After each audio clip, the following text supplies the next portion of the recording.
Good afternoon, everyone, and welcome to a very hot day here in Madikwe Game Reserve.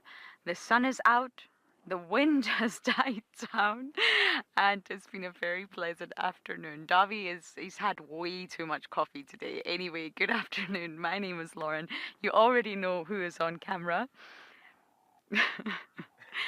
Oh dear, it's going to be one of those afternoons. Anyway, we did have these four lions this morning, two adult lionesses, a sub-adult male, a sub-adult female, and they have killed a wildebeest, which Darby will promptly show you, as it's not going anywhere. And they're sleeping far away from it. Madikwe lacks shade. If you're an animal out here, you're going to really struggle for shade. So they're not sleeping next to the kill. Instead of dragging it, they've just decided that they're going to sleep and cuddle up in the closest patch of shade that they can actually find. And if you see this pair here, they're actually cuddling, and it's a little bit of a dangerous cuddle position, to be honest, for the one that is a big spoon. I would not recommend that, but they're obviously quite comfortable. The young lioness here just decided to get up. She's just come completely on her own little adventure, plunked herself down in the shade, and is just watching everything around her. I don't know whether she was just seeking a bigger patch of shade, or there's no water here. I think the nearest water from here would be Shikudu Dam. That's quite far south.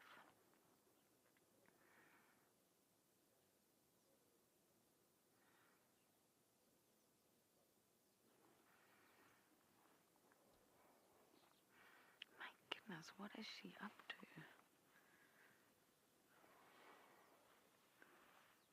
A warthog's coming, Duffy, a warthog's coming.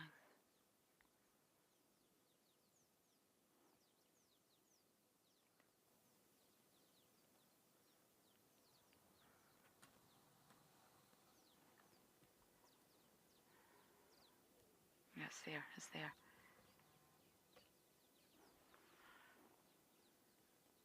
It was heading directly towards her, but it's kind of gone into the tree line now.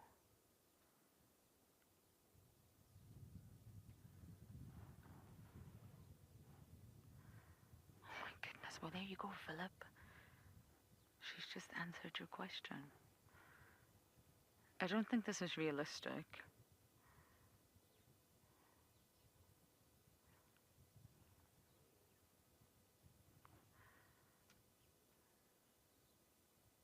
If the warthog didn't change trajectory, it was beelining right for her.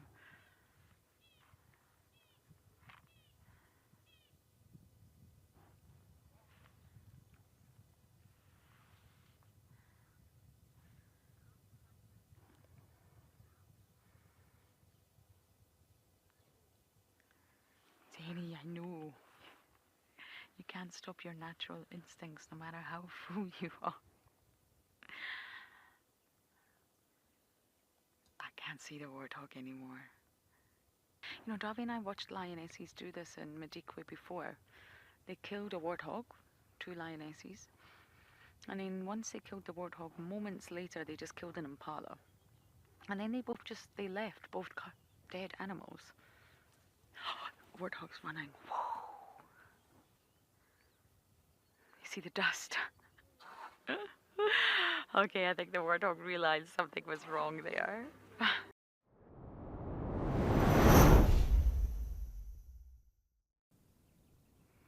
We finally found some warthogs that aren't completely running for the hills, but I can understand why they're looking extra nervous. We are fairly close to the area where the lions have been active, and they've got tiny little piglets, so they need to be extra careful. Looks like a sub-adult and mom in the front with 3 little piglets, and dad at the back looking like he's had a bit of a mud wallow recently, and definitely in a different type of soil to what the others have. The rest of the family is looking very light grey. He is looking chocolate brown, and he is massive. He has got some decent tusks on him too. I would not mess with one of these warthogs if you paid me.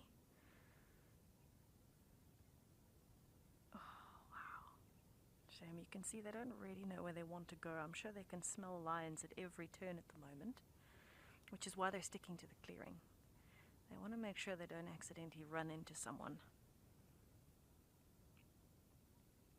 So we're just sitting off to the side at a distance, letting them carry on with their day, just so we don't add any extra pressure. And luckily they seem like they're okay with that. Normally the warthogs here, they run as soon as they feel uncomfortable, so I feel good that they're not running away from us.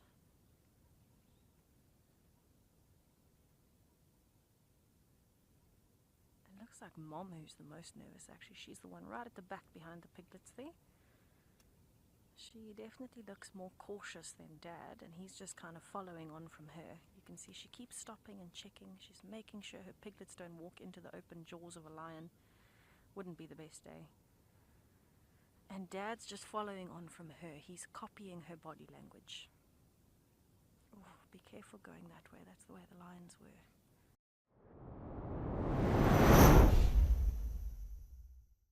It's a female ostrich, and it's the same one that we had the other day. Look at her. She's actually going to go maybe even sit in the water. Look at this. Wow. So in case you don't know, ostrich out here in this part of the Greater Kruger National Park is very difficult and rare to see.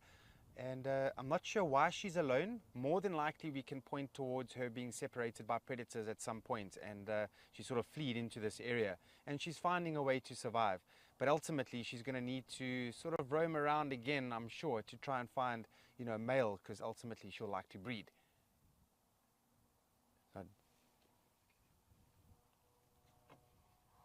So who knows how long she'll stick around here, and we try and show her as much as we can. There we go. Sorry about the aerial in the shot. I'm actually using the nopkiri that Morris made me, the beautiful little stick. I'm going to move it out the way for you. There we go. And I don't know, maybe I've got a trick or two up my sleeve, I don't know, or I give her a bit of energy. But every time I've seen her, she's very willing to stick around. Reggie, thank you for pointing that out. This is crazy for Pridelands, and indeed it is. And I'm just so glad that you are all with me and we can share it together. Now, ostrich is not an uncommon animal. In fact, if you have a look at your bird book, each bird species in South Africa is represented by a number. Ostrich being common ostrich, bird number 1 in your bird book.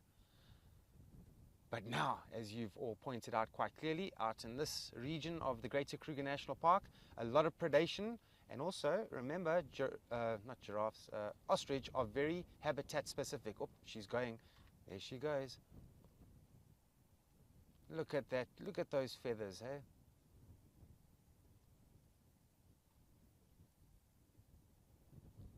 Slowly walking away, feeling nice and refreshed.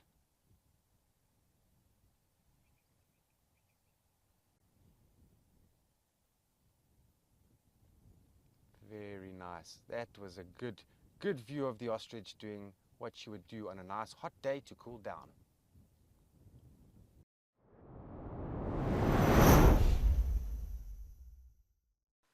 This young cow is enjoying a delicious root of, is it combretum? I think it is combretum.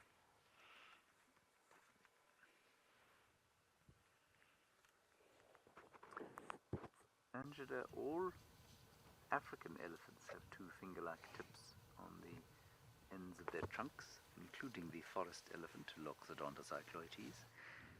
The elephants that don't are the Indian or Asian elephants. Asiatic elephants don't have that. I'm sorry, but it's true. I'm not casting aspersions on them. It is simply a fact. The Asiatic elephant has only one finger on the front, and it's used in the same way, but it's sort of the back of the trunk's like a pad, and the front is the sort of prehensile part that closes onto it. That lovely colour on her from the tannins in the root there. I think that's gorgeous.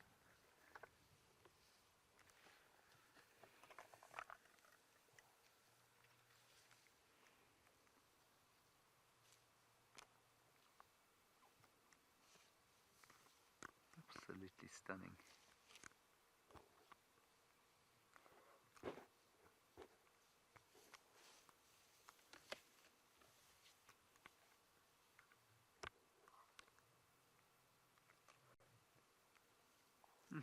really is such a rich, gorgeous colour. Look at that root.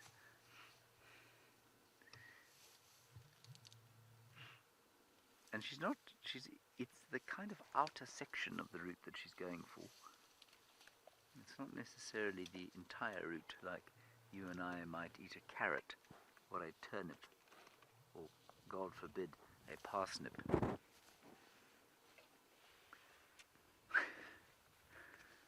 Parsnip is a truly dreadful food. So is the turnip, it must be said.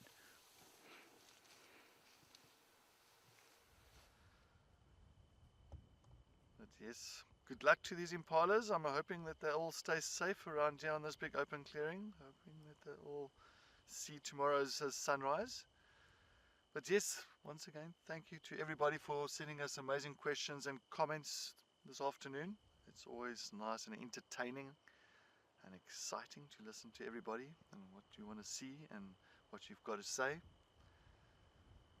But yes, please make sure that you are going to join us once again on our sunrise safari tomorrow morning, holding thumbs, crossing fingers and toes, that there is going to be loads and loads of action all around. I'm sure there will be. But yes, from the Wild Earth team, have a wonderful evening. Good night.